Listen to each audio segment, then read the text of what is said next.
Okay, can you see my screen now? Okay.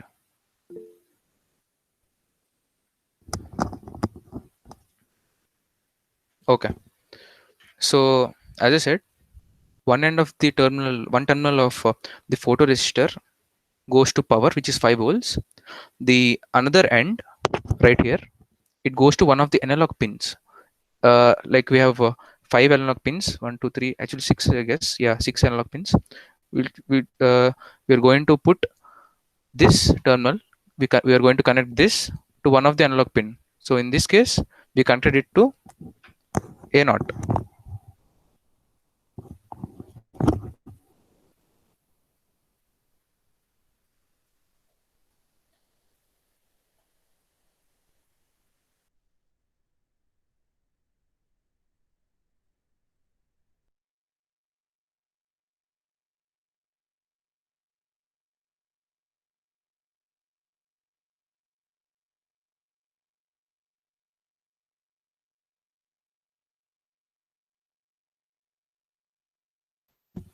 I think there has been a technical issue with my sound actually.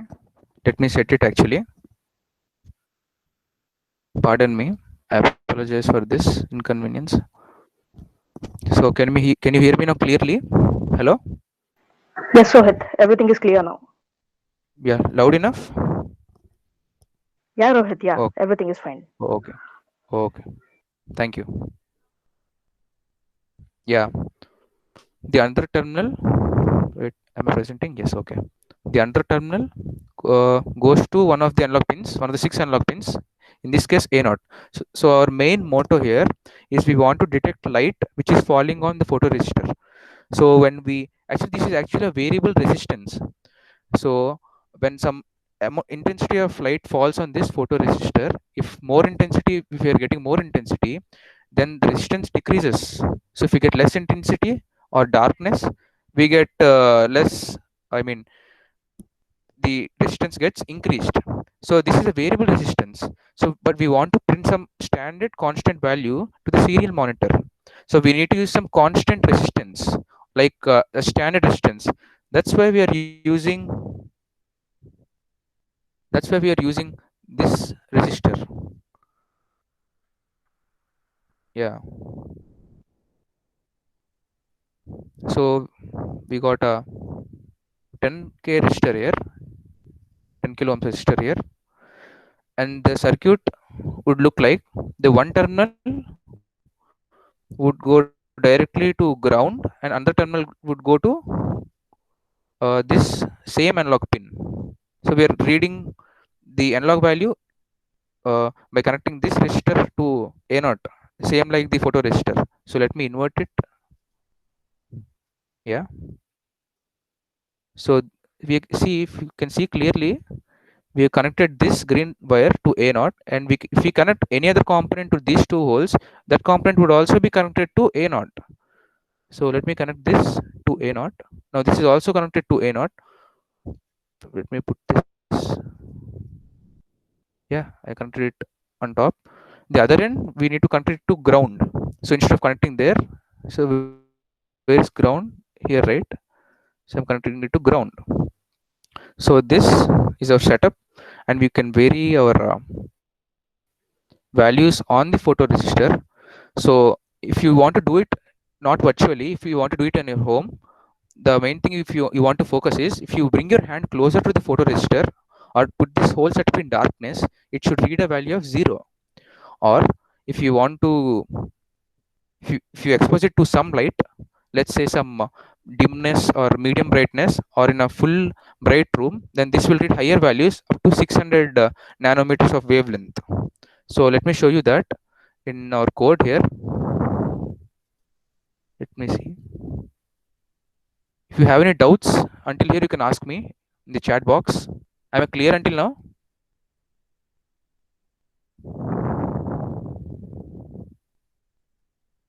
Yeah, I think yes. Okay. Let me proceed. So let's go with text. Yes. Let me clear this. Okay. Let me put my two functions. Void setup.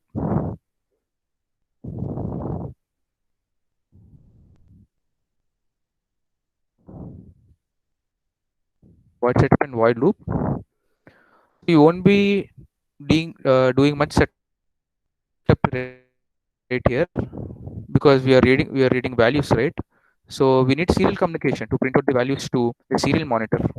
So we're going to begin serial communication with our default baud rate again, once again.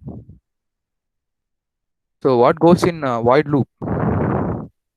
So what goes in actually, before doing the setup, we need to define two constants because the register takes, we have a range for a particular register. For this particular photo register, it only displays values in this range. It can because our human eye can only see the visible spectrum, right? So these would be, I'm putting a const keyword here so that these remain constant throughout the program in sensor min. So the minimum value the photoregister can read is 0, and the maximum value it can read, these are experimental values. So these are default values actually. So this is 600 for this photoregister. So it's pretty kind of standard value.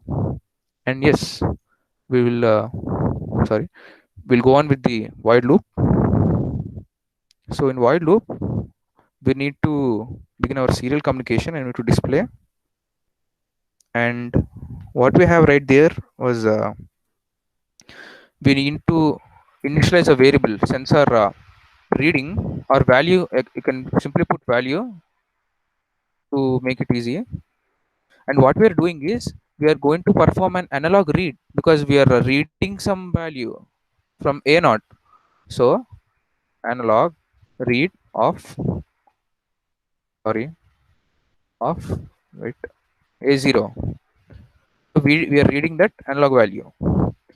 So one mistake or one inconvenience right here is it going to give values between 0 to 600, right? But if you want to perform a switch case, we are going to write 600 statements, which is very tedious or which is very hard. So we are going to be quite smart here by defining some range function. We are going to change this range and we are going to use a different function, new function called map. So what this map function does is it takes a particular value and changes its range. So 0 to 600 is our range, right? We want to minimize this value. We can make it 0 to 3 actually. Let's see. The first, it takes in 4 arguments. The first is value. The current range or the old range is a sensor. The lower bound is sensor min. The lower bound is the sensor max. And we want to change this range to 0 comma 3 or any range you wish for, because we want to write some we want to minimize our work here. So now our new range is 0 to 600, right? This is the old range. Our new range is 0 to 3. So we'll be working on this range for now. Now sensor min is 0 and sensor max is 3. So now let's switch the range. Yes.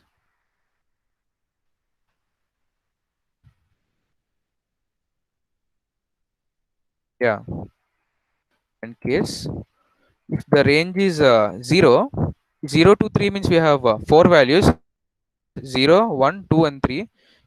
So if we get 0, or if the value of the reading on the photoregister is 0, then what we want to do is we want to write print something to the serial monitor.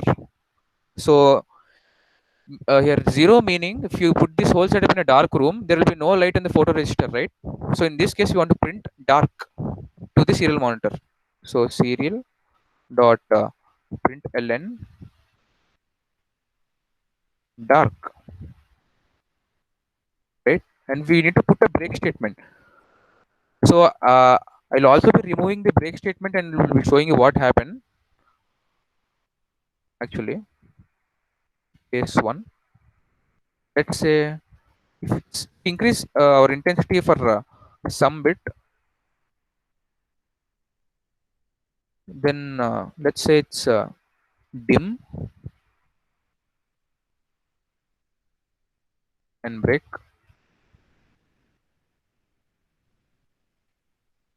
So if you increase further more, let's say if there is if you put the whole setup in some more bright environment, or if you don't cover the photoregister with your whole fist, you simply bring your fist away from the photoresistor, like expose it to some more light, not to full light, but at least to some more light, let's say. Then let's we want to print in that case a value of medium. Bring this down. Okay, case 3 serial dot print ln. So 3 is our maximum value, sensor maximum. So what we need to print there? Bright, right? Because it glows brightly. Yeah, bright and break. So you can put a default statement if you want. That's not needed here mostly. So after this switch case,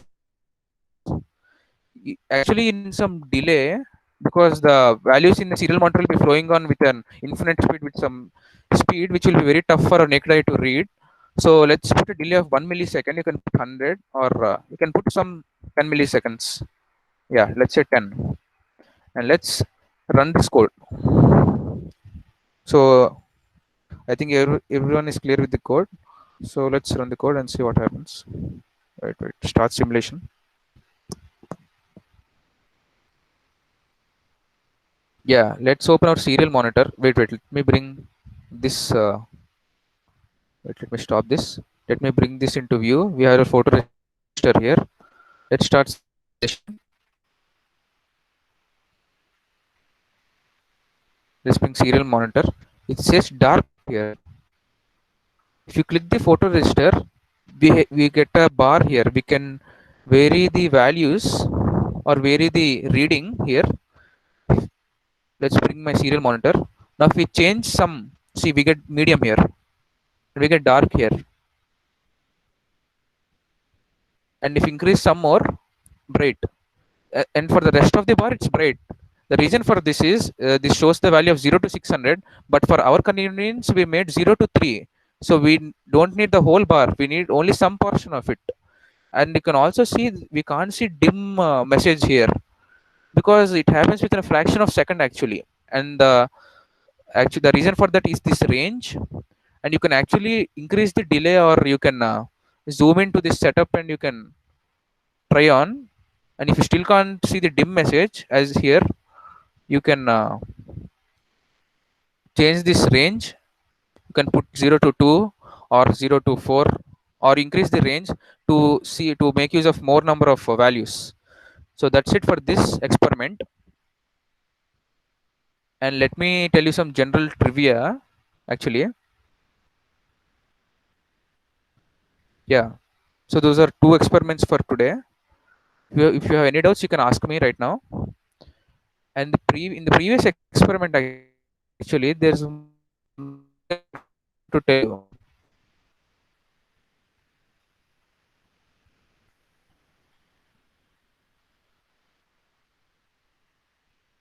Yeah, I got some doubts in these chat box. So one is already answered by Dheeraj.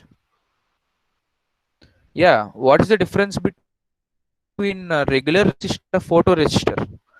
So photoresistor is actually a variable resistor actually. The resistance of the photoresistor depends upon the light which is falling on it. Whereas the regular resistor, whether you put it in a light room or dark room, or in some south pole or north pole, or in any other temperature regions, you can the resistance of the resistor always stays constant. What happens to the photoresistor when light intensity increases? Okay, so when light intensity increases, the resistance of the photoresistor decreases actually. This is the property of the photoresistor.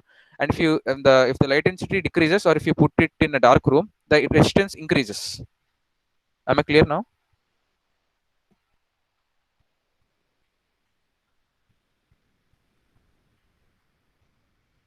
Okay, fine.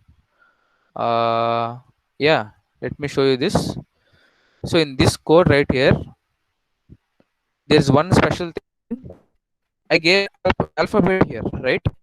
But here I space then the alphabet is of type byte right here, right? But byte is an integer. You can ask me like A is an alphabet, right? But why are you specifying it as an integer? You may get an error, right? As you can see here, I enclosed this alphabet in single quotes right here. So this A is not an alphabet anymore. This is a character. So for in the terminology of this computer, the whole computer thing, there's one committee or standards called ASCII, ASCII. So in that, that abbreviates as American Standard for Information Interchange. So every character has some value, right? So this A is actually not an A. This character A is equal to 98, actually 97, I guess. You can Google it out. So that number is an integer, right? That's why I stored this in integer.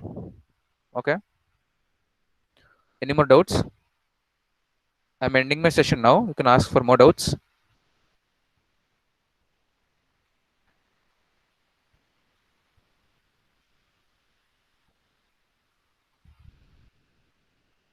Hello? Yeah, I think, yeah, everybody's out is fine. And so thank you, Mr. Dheeraj and Rohit. I hope everybody Okay. is clear, as both the theory of Mr. Dheeraj and the practical session of Mr. Rohit are quite in a good sync. Hope the true programs also went good with you people, and the things are also pretty clear with the few new terms of use like photoresistor and potentiometer. Guys, any doubts? Please do come forward and demos in the chat box. LDR is actually LDR is actually input actually, because it takes some values as input, the light intensity as input, and you can do an interesting homework actually. You can connect some LED to the LDR, and depending on the value of the intensity falling on LDR, you can make the LED glow at certain brightness levels. And another homework for you is try using the potentiometer instead of LDR. That would be another quite interesting homework. So to answer the question, it's input actually, LDR. It's a sensor, right? It's an input. Yeah. Guys, any other doubts? Okay. Yeah, we'll share the recording. No worries, Rohit, Venkata Rohit. And I think it's time to provide the attendance form link.